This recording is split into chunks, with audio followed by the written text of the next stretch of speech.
अब सपोज करो कि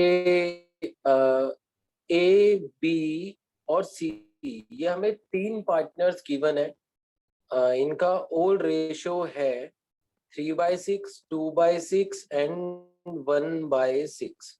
इन्होंने डिसाइड किया कि अपना रेशो चेंज कर रहे हैं और न्यू रेशो इन्होंने फिक्स किया 1/3, 1/3 एंड 1/3, यानी इक्वली अब ये डिस्ट्रीब्यूट करेंगे प्रॉफिट को, कोई प्रॉब्लम नहीं है। अब सपोज करो कि हमें इनकी बैलेंस शीट गिवन है और बैलेंस शीट के अंदर हमें कुछ आइटम्स दिए हुए हैं, लाइबिलिटीज रुपीज, एसेट्स रुपीज, ये हमें बैलेंस शीट इनकी गिवन है। तो ए की कैपिटल होगी हमारे पास, इसी तरह बी की कैपिटल भी होगी और सी की कैपिटल भी होगी। इन तीनों की कैपिटल सपोज करो मिलाकर 15 लाख है, ठीक है। फिर इसके बाद क्रेडिटर्स हैं हमारे पास, क्रेडिटर्स हैं हमारे पास 2,25,000। एक लोन भी है हमारे पास, किसका? बैंक लोन है ये। और बैंक लोन है हमारे पास अप्रोक्स 6 लाख का, ठीक है। ये सारी चीजें हमें गिवन है। तो बैलेंस शीट का टोटल हो जाता है हमारा 23,25,000।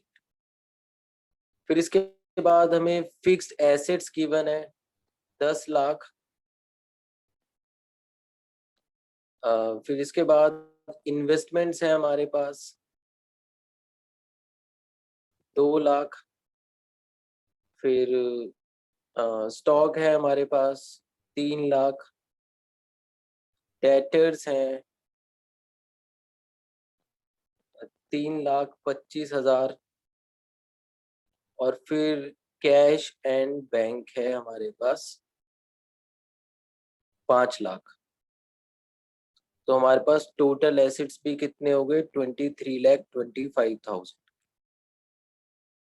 ठीक है। ये हमें एक बैलेंस शीट गिवन है।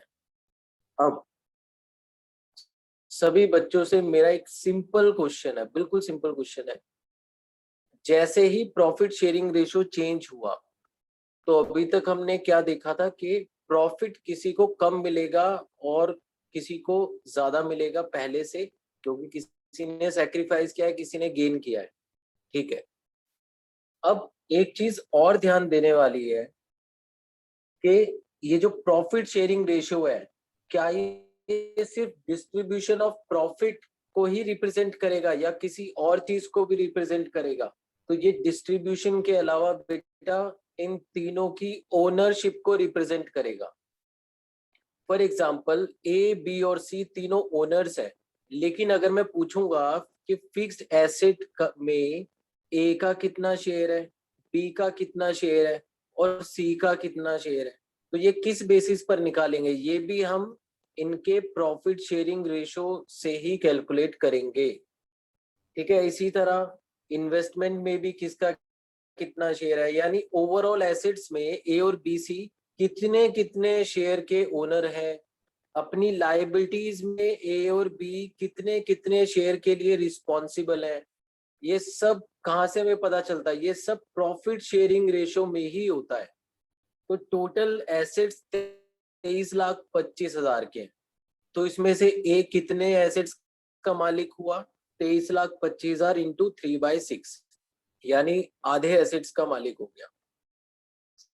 बी कितने एसेट्स का ओनर हुआ? 23,25,000 इंटू 2/6। और सी कितने एसेट्स का मालिक हुआ? 23,25,000 इंटू 1/6। तो प्रॉफिट शेयरिंग रेशो सिर्फ ये रिप्रेजेंट नहीं करेगा कि किसको कितना प्रॉफिट मिलेगा, बल्कि वो ओनरशिप इन द फर्म भी सबकी शो करेगा, ठीक है। अब जैसे ही हमने प्रॉफिट शेयरिंग रेशो चेंज कर दिया, अब देखो चेंज हो गया प्रॉफिट शेयरिंग रेशो, तो क्या हुआ? अब प्रॉफिट तो अलग अलग मिलेगा ही, प्रॉफिट का डिस्ट्रीब्यूशन में तो चेंजेस आए, प्लस ओनरशिप में भी चेंजेस आ गए, ठीक है। ओनरशिप में भी चेंजेस आ गई।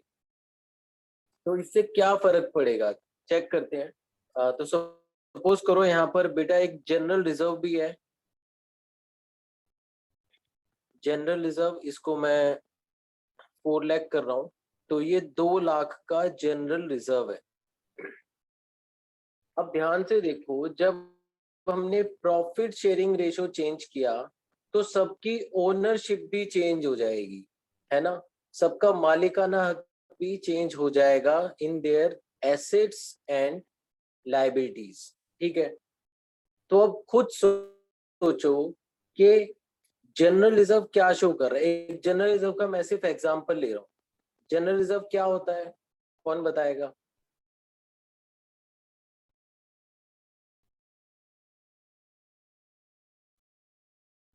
बोलो बेटा, क्या होता है जनरल रिजर्व?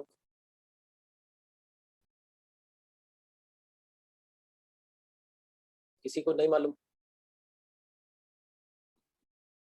मृदुला बेटा, क्या होता है जनरल रिजर्व?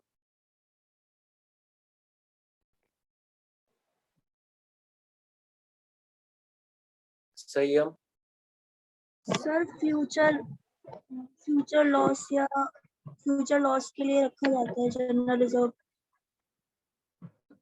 बेटा फ्यूचर लॉस के लिए हम जनरल रिजर्व नहीं बनाते हैं, हम प्रोविजन बनाते हैं।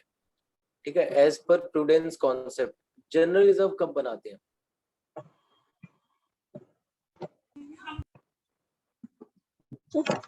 किसी को आइडिया नहीं है?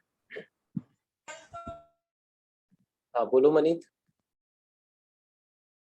Sir, it is the amount which is set aside by the profit. हाँ, तो ठीक आंसर किया, लेकिन थोड़ा सा और एक्सप्लेन कर सकते हो क्या इसको?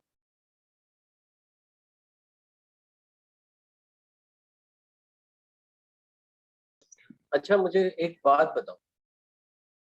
हाँ गीतिका बोलो बेटा।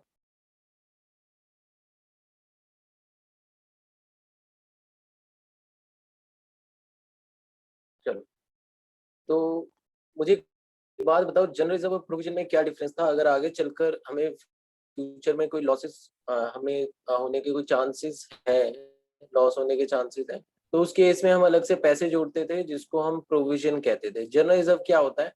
जैसे बेटा हम इनकम अर्न करते हैं तो उसमें से हम कुछ सेव करके रखते हैं अपने लिए। सारा तो खर्च नहीं करते हैं, सेव क्यों करके रखते हैं? हो सकता है कि आगे चलकर हमें पैसे की जरूरत पड़ जाए, तो इसलिए हम उसको अलग से बचा कर रख रहे हैं। जरूरी नहीं है कि आगे चलकर फ्यूचर में जरूरत पड़े पैसे की या फिर ना पड़े, लेकिन वो हमारी हॉबी है या फिर हम एक प्रैक्टिस को फॉलो कर रहे हैं, सेविंग की प्रैक्टिस को। तो जनरल रिजर्व भी इसी तरह का है कुछ।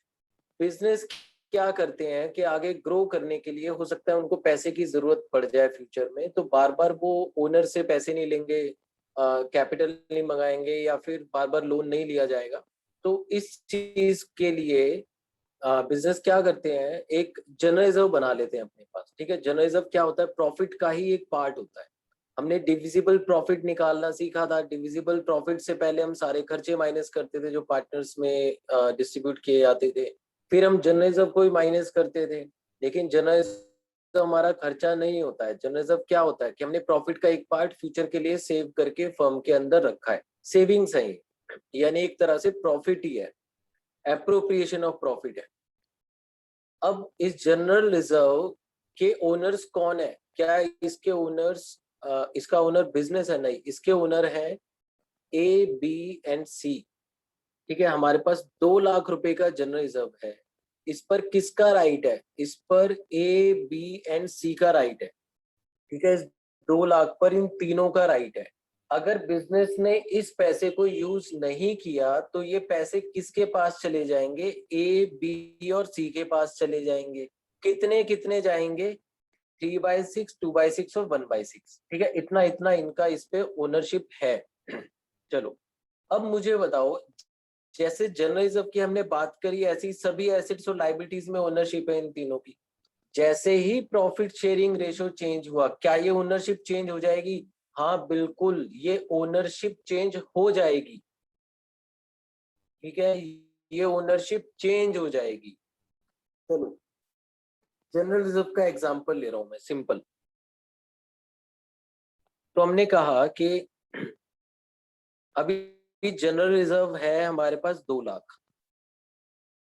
As per old ratio A का शेयर कितना है? ए को मिलेगा इस 2 लाख में से 1 लाख 3/6, बी को मिलेगा 66,667 और सी का शेयर है 33,333।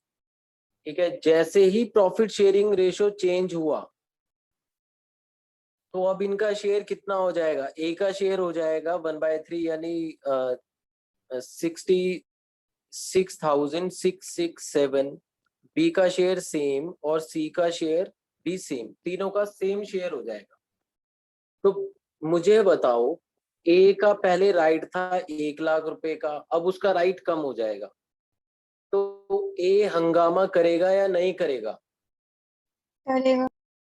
Yes sir. बिल्कुल करेगा, ऑब्वियस सी बात है भाई, उसका राइट, उसकी ओनरशिप कम हो रही है। चलो प्रॉफिट तो देखा जाए, लेकिन ओनरशिप कम हो रही है, तो ऐसे कैसे हो जाएगा, है ना? तो इसलिए ए हंगामा करेगा। इसी तरह एसेट्स की हम बात करें तो उसमें भी ओनरशिप चेंज हो जाएगी, उसके लिए भी ए हंगामा करेगा। ठीक है, और कमाल की बात यह है कि गुडविल, गुडविल क्या है हमारा? गुडविल हमारा इंटेंजिबल एसेट है। याद करो, गुडविल 2 टाइप की थी, परचेज्ड और self generated goodwill. Purchase goodwill books के अंदर शो होती थी क्योंकि हमने उसके लिए पैसे दिए हैं, लेकिन सेल्फ जनरेटेड गुडविल बुक्स के बाहर रहती है, हम उसको वैल्यू कर सकते हैं। तो इस बैलेंस शीट में कोई भी गुडविल नहीं है, तो इसका मतलब ये नहीं है कि हमारी कोई गुडविल है ही नहीं। ठीक है, इसका मतलब ये है कि हमने कोई गुडविल परचेज नहीं की है। लेकिन सपोज करो गुडविल की जो हमने वैल्यू निकाली वो थी 3 लाख रुपए। इस 3 लाख में से किसका कितना राइट था? ए का राइट था 3/6 का, बी का था 2/6 और सी का था 1/6। गुडविल के अंदर भी क्या हो गया? राइट चेंज हो गया। ठीक है, गुडविल की ओनरशिप भी बदल गई। तो जब गुडविल की ओनरशिप बदलेगी तो क्या हंगामा करेगा? हाँ, वो हंगामा करेगा जिसकी ओनरशिप कम हो जाएगी। जिसकी ओनरशिप ज्यादा होगी उसको तो फायदा हो रहा है, सी को फायदा हो रहा है। तो क्या सी हंगामा करेगा? नहीं, सी तो चुपचाप अपनी ओनरशिप बढ़ा लेगा। लेकिन जिसकी ओनरशिप कम हो रही है ए की, वो क्या करेगा? वो हंगामा करने लग जाएगा। वो कहेगा मैं ऐसे कैसे सेक्रीफाइस कर दूं अपनी ओनरशिप। ठीक है, तो इसलिए क्या होगा? सिंपल सी चीज है, जब प्रॉफिट शेयरिंग रेशो चेंज किया जाएगा तो क्या होगा? एक अपना शेयर सेक्रीफाइस करेगा गुडविल में। ठीक है, तो एक तरह से ए अपना शेयर बेचेगा सी को। समझ में आया? ए अपना शेयर सी को बेच देगा। चलो देखते हैं कैसे। तो इसी एग्जांपल को हम कंटिन्यू करेंगे। हमारे पास गुडविल की वैल्यू है 3 लाख, कोई प्रॉब्लम नहीं है। ठीक है, 3 लाख में से अभी एग्जिस्टिंग शेयर कितना है ए बी और सी का? तो इनका एग्जिस्टिंग शेयर है, इसका है 1,50,000, बी का है 2/6 यानी 1 लाख, और सी का है 1/6 यानी 50,000। ठीक है, ये ओल्ड रेशो के हिसाब से। अगर हम न्यू रेशो के हिसाब से निकालेंगे तो तीनों का इक्वल शेयर होगा, ए का 1 लाख, बी का भी 1 लाख और सी का 1 लाख। तो एक्चुअल में क्या हुआ? ए को नुकसान हो गया, ए की ओनरशिप कम हो गई गुडविल में और बी की ओनरशिप बढ़ गई। तो क्या ए ऐसा होने देगा? ए ऐसा नहीं होने देगा। तो ए मना कर देगा कि मैं चेंज करूंगा ही नहीं प्रॉफिट शेयरिंग रेशो। इसीलिए अब क्या किया जाएगा? ए के साथ ये गलत ना हो, अनफेयर ना हो, इसलिए हम क्या करेंगे? सी जितना गेन करेगा उतनी पेमेंट ए को कर देगा, यानी एक तरह से ए से गुडविल का शेयर परचेज कर लेगा। ठीक है, सी क्या करेगा? क्योंकि ए सेक्रीफाइस कर रहा है, सी गेन कर रहा है, तो सी क्योंकि गुडविल में भी गेन करेगा, इसीलिए जितना शेयर ए का कम हुआ उतना शेयर सी परचेज कर लेगा। परचेज कैसे करेगा? पेमेंट करेगा ए को।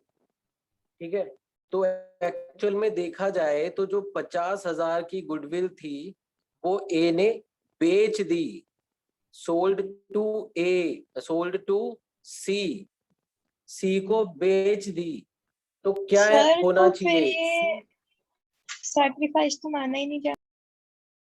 सर एक एक को फिर कुछ वो नहीं देखो हुआ ना, मतलब सैक्रिफाइस वो कर, अच्छा देखो ध्यान से समझो, पार्टनर्स क्या चाहते थे कि पार्टनर्स चाहते थे कि प्रॉफिट शेयरिंग रेशो चेंज हो, ठीक है, यानी जो फ्यूचर डिस्ट्रीब्यूशन ऑफ प्रॉफिट है उसमें चेंजेस लाना चाहते थे। लेकिन अब प्रॉफिट शेयरिंग रेशो के ऊपर तो पूरी फर्म की ओनरशिप डिपेंड करती है, किसका कितना शेयर है ओनरशिप में।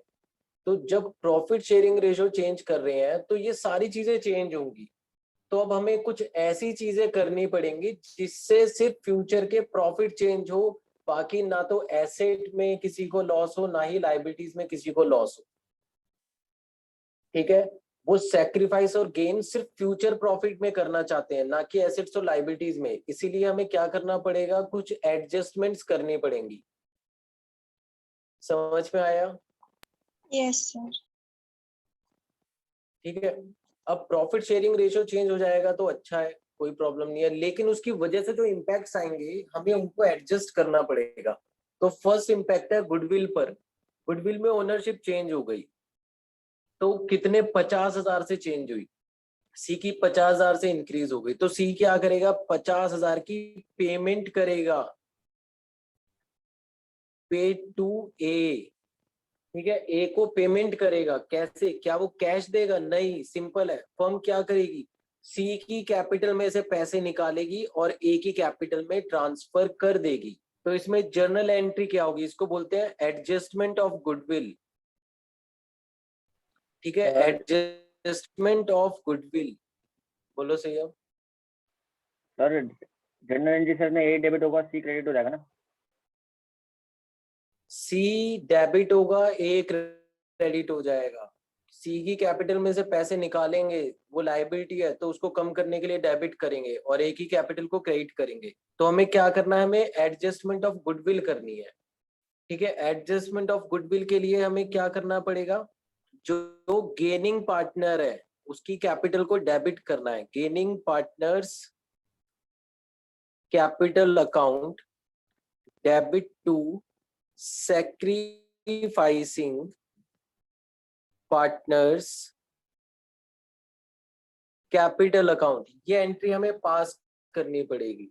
Gaining partners capital account debit to sacrificing partners capital account, ठीक है। अब इसका अमाउंट कैसे कैलकुलेट किया जाएगा, अमाउंट की कैलकुलेशन बहुत ध्यान से देखो। सबसे पहले हम क्या करेंगे, हम सैक्रिफाइसिंग और गेनिंग रेशो निकालेंगे ए बी और सी का। Old ratio 3/6, 2/6 and 1/6। New ratio equal, ठीक है। तो कितना आएगा गेनिंग सैक्रिफाइस, तो इसका आएगा 1/6 सैक्रिफाइस, इसका कुछ नहीं आएगा, इसका 1/6 गेनिंग, ठीक है। तो इतना ए ने 1/6 सैक्रिफाइस किया, सी ने 1/6 गेन कर लिया, ठीक है। अब गुडविल की वैल्यू क्या है, गुडविल की वैल्यू है 3 लाख। तो 3 लाख में से ए ने कितना सैक्रिफाइस किया, ए ने सैक्रिफाइस किया 3 लाख इंटू 1/6, 50,000। 50,000 ए ने सैक्रिफाइस कर दिया, और सेम बी ने गेन किया, तो एंट्री क्या करेंगे, 50,000 से। तो जैसे ही सी के कैपिटल अकाउंट में से, अब क्योंकि यहाँ पर हमने क्वेश्चन का एग्जाम्पल लिया है तो हम यहाँ पर लिख सकते हैं ए कैपिटल अकाउंट क्रेडिट हो रहा है और सीज कैपिटल अकाउंट डेबिट होगा। तो एंट्री होगी C's capital account debit to A's capital account 50,000। तो हमने क्या किया, हमने सी की कैपिटल में से पैसे निकाले 50,000 और ए की कैपिटल में ट्रांसफर कर दिए। तो मुझे बताओ, प्रॉफिट शेयरिंग रेशो चेंज होने की वजह से क्या अब ए को कोई लॉस लेना पड़ेगा, क्या कोई लॉस बियर करना पड़ेगा इन गुडविल? सर एक तरीके से तो नहीं करना पड़ेगा, क्योंकि उसको गुडविल का अमाउंट तो मिल ही गया।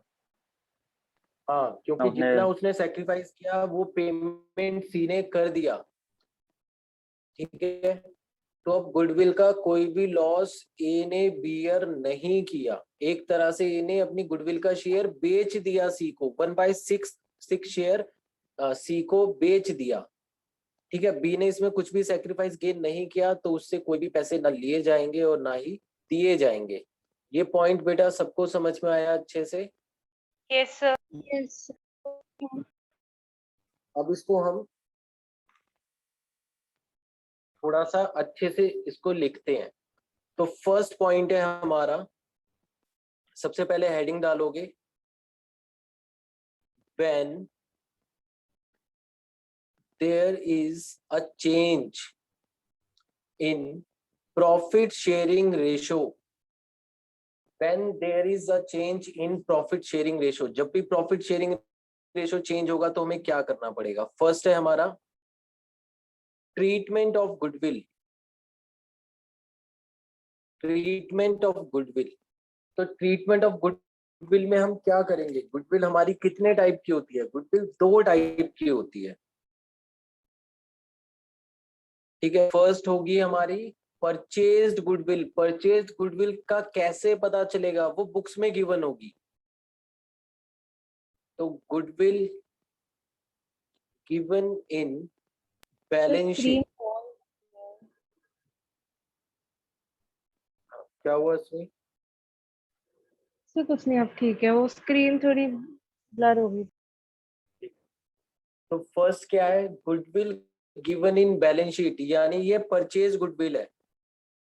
बैलेंस शीट में तभी गिवन होगी ना जब वो परचेज्ड होगी, ठीक है। तो परचेज गुडविल का क्या ट्रीटमेंट करेंगे? तो इसको बेटा हमेशा राइट ऑफ करेंगे। राइट ऑफ, राइट ऑफ करने का मतलब बुक्स में से हटा देंगे, खत्म कर देंगे। जर्नल एंट्री क्या होगी? कैसे हटाएंगे? एसेट है, एसेट को खत्म करने के लिए, जीरो करने के लिए एसेट को क्रेडिट करना पड़ेगा। तो डेबिट किसको करेंगे? डेबिट करेंगे पार्टनर्स कैपिटल अकाउंट को। तो हम एंट्री करेंगे partners capital account, debit to goodwill account. किस रेशो में? In old profit sharing ratio, in old profit sharing ratio, ठीक है। अगर हमारी बैलेंस शीट में कोई गुडविल है तो हम उसको क्या करेंगे? हम उसको राइट ऑफ कर देंगे, उसको हटा देंगे बुक्स में से, खत्म कर देंगे। In old profit sharing ratio, ठीक है। एंट्री क्या होगी? Partners capital account debit to goodwill account. तो गुडविल क्रेडिट होते ही बुक्स में से खत्म हो जाएगा और पार्टनर्स की कैपिटल कम हो जाएगी। अब आते हैं सेकंड केस पर। सेकंड है हमारा सेल्फ जनरेटेड गुडविल या फिर वैल्यूड गुडविल। क्या वैल्यूड गुडविल हमें बुक्स में गिवन होगी? नहीं, उसकी तो हम वैल्यू या तो बाहर गिवन होगी बुक से, बैलेंस शीट से, या फिर हम उसको वैल्यू करेंगे। तो इसका ट्रीटमेंट क्या होगा? इसका ट्रीटमेंट होगा, इसकी हम एडजस्टमेंट करेंगे, adjustment by a single entry. एक सिंगल एंट्री से इसको एडजस्ट कर देंगे और उसकी एंट्री क्या होगी? एंट्री होगी gaining partner capital account debit to sacrificing partners capital account, gaining partners capital account debit to sacrificing partners capital account. बोलो सही हम। सर ये जो आपने जनरल एंट्री हमें बताई थी एडजस्टमेंट ऑफ गुडविल वाली, ये सेल्फ जनरेटेड गुडविल की थी। कौन सी वाली? परचेज गुडविल की? हाँ सर, वो जो gaining partners capital account debit to sacrificing partners capital, ये सेल्फ जनरेटेड गुडविल की थी। सर जो पिछली बैलेंस शीट में लिखा है। सेल्फ जनरेटेड, हाँ, ये बैलेंस शीट के बाहर गिवन होती है बेटा। जब हमने गुडविल का चैप्टर किया था तो हमने बहुत अच्छे से समझा था कि 2 तरह की गुडविल होती है। फर्स्ट सेल्फ जनरेटेड, यानी जो हम खुद अर्न करते हैं। सेकंड जो हम परचेज करते हैं। परचेज गुडविल की अकाउंटिंग करते हैं तो वो बैलेंस शीट में मिल जाएगी, लेकिन सेल्फ जनरेटेड गुडविल की हम अकाउंटिंग नहीं करते हैं, तो वो कहीं पर नहीं मिलती, उसकी बस हम वैल्यूएशन करते हैं वो तीनों मेथड से। ठीक है, तो ये किस रेशो में होगा? ये होगा in sacrificing ratio and gaining ratio. सबने नोट कर लिया बेटा? Yes sir. स्क्रीन ब्लर है बहुत। अच्छा बेटा, तुम्हारे यहाँ नेटवर्क थोड़ा डाउन है मुझे लग रहा है, क्योंकि बाकी सबको क्लियर है, मुझे भी हमें क्लियर है सब।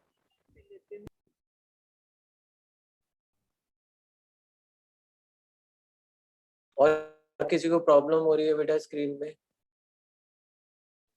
No sir. No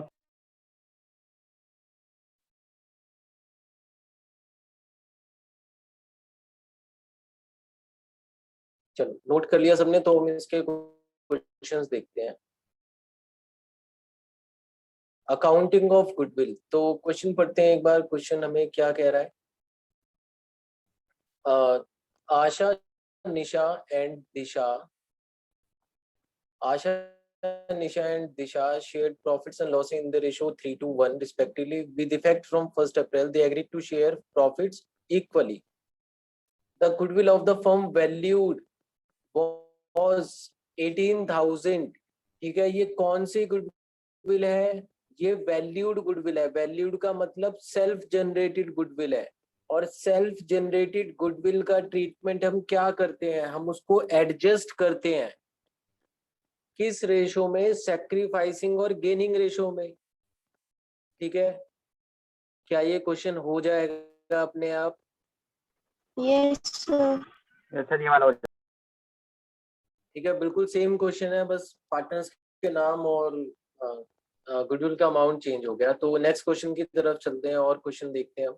second question में question number 6, XYZ are partner sharing profits in the ratio 5:3:2. From 1st April, they decided to share profits and losses equally.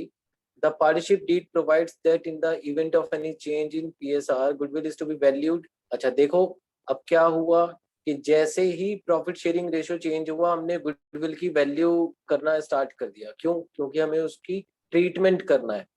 Goodwill is to be valued at 2 years purchase of average profit of the preceding 5 years. The profits and losses of the preceding 5 years were as follows. तो ये हमें 5 साल के profit दिए हुए हैं। हम बहुत अच्छे से इसकी वैल्यू निकालना जानते हैं। गुडविल की वैल्यू निकालो और क्या करेंगे? उसको राइट ऑफ करेंगे या फिर एडजस्ट करेंगे? सर एडजस्ट हुआ। हाँ बिल्कुल ठीक है, सबने ठीक आंसर दिया। उसको एडजस्ट करेंगे। क्यों? क्योंकि ये वैल्यूड गुडविल है, सेल्फ जनरेटेड गुडविल है। ठीक है, तो इसी तरह के क्वेश्चंस हैं। मैं ट्राई करता हूँ थोड़ा और अच्छा क्वेश्चन मिल जाए। तो हमारे पास क्वेश्चन नंबर 8 है, एक बार इसको देख लेते हैं। तो जो क्वेश्चन बेटा हम स्किप कर रहे हैं वो होमवर्क में नोट करते जाना। ठीक है, 5, 6, 7 ये 3 क्वेश्चन होमवर्क में हो गए। Question number 8, A and B are partners in a firm sharing profits in the ratio 2:1. They decided that with effect from 1st April 20, they would share profits in the ratio 3:2. But this decision was taken after the profit for the year 31st March 21 was distributed in the old ratio. ठीक है, यानी books close करने के बाद ये decision लिया गया। ठीक है, firm's goodwill was valued on the basis of aggregate of 2 years profit और became effective, ये सब ठीक है। प्रॉफिट हमें दिए हुए हैं। It was decided that goodwill account will not be opened in the books of the firm and necessary adjustment to be made through capital account. अब ये जो बेटा कहानी लिखी हुई है ना, इस कहानी से कंफ्यूज नहीं होना है। हमें क्या करना है? गुडविल को तेरा एडजस्ट करना है। ठीक है, अगर क्वेश्चन में नहीं लिखा होता तो भी हम गुडविल को एडजस्ट ही करते। ठीक है, हम गुडविल को एडजस्ट ही करते। एडजस्ट करने का मतलब क्या है कि हम गुडविल के अकाउंट को ओपन ही नहीं करेंगे बुक्स में। ओपन करने का मतलब गुडविल का अकाउंट यूज ही नहीं करेंगे एंट्री में। तो देखो ये हमारे सामने एंट्री है एडजस्टमेंट की, और इसमें कहीं भी गुडविल का अकाउंट यूज नहीं हुआ है तो ये एडजस्टमेंट ही कहलाती है। अच्छा, और देखते हैं क्वेश्चन में क्या दिया हुआ है, प्रॉफिट के बारे में क्या इंफॉर्मेशन है। Profits for the year ended 31st March 1920 वर इतना। It was decided that goodwill account will not be opened in the books of the firm and necessary adjustment be made through capital accounts। और capital account का balance इतना है। पास necessary general entries and prepare partners capital account. ठीक है, हमें partners capital account भी बनाना है। ठीक है, पार्टनर्स कैपिटल अकाउंट भी हम बनाएंगे। और क्या दिया हुआ है, चलो बन जाएगा। तो गुडविल की एडजस्टमेंट सब कर सकते हैं। चलो इस क्वेश्चन को मैं कराता हूँ। तो ओल्ड रेशो था 2:1, न्यू रेशो हो गया 3:2। लेकिन ये डिसीजन कब लिया गया, जब प्रॉफिट बढ़ चुका था। ठीक है, but this decision was taken after the profit for the year ended 31st March 2021 of 90,000 was distributed in the old ratio। ठीक है, अब देखो हमने प्रॉफिट शेयरिंग रेशो चेंज कब से किया है, 1 साल पहले से। ठीक है, तो अब हम रेट्रोस्पेक्टिव इफेक्ट से प्रॉफिट शेयरिंग रेशो चेंज कर रहे हैं। क्वेश्चन सबको समझ में आ रहा है बेटा? हम 1 साल पहले से अपना प्रॉफिट शेयरिंग रेशो चेंज कर रहे हैं। मैं क्वेश्चन समझा देता हूं एक बार। क्वेश्चन नंबर 8, तो 1/4/2020 से हमने स्टार्ट किया ईयर और 31/3/21 को खत्म किया। यहाँ पर हम प्रॉफिट को डिस्ट्रीब्यूट कर चुके हैं जो था 90,000। ठीक है, जब हमने ईयर स्टार्ट किया था तो प्रॉफिट शेयरिंग रेशो था 2:1, शायद यही था 2:1। हाँ, और जब ये ईयर कंप्लीट किया तो यहाँ पर हमने डिसाइड किया कि हमारा प्रॉफिट शेयरिंग रेशो 3:2 हो जाएगा। लेकिन ये कब से हो जाएगा, रेट्रोस्पेक्टिव इफेक्ट से, 1/4/2020 से। सबको समझ में आया क्या क्वेश्चन है ये? Yes sir. यस एक बार और समझा दीजिए। ठीक है, मैं फिर से इसको फ्रेम करूंगा क्वेश्चन को।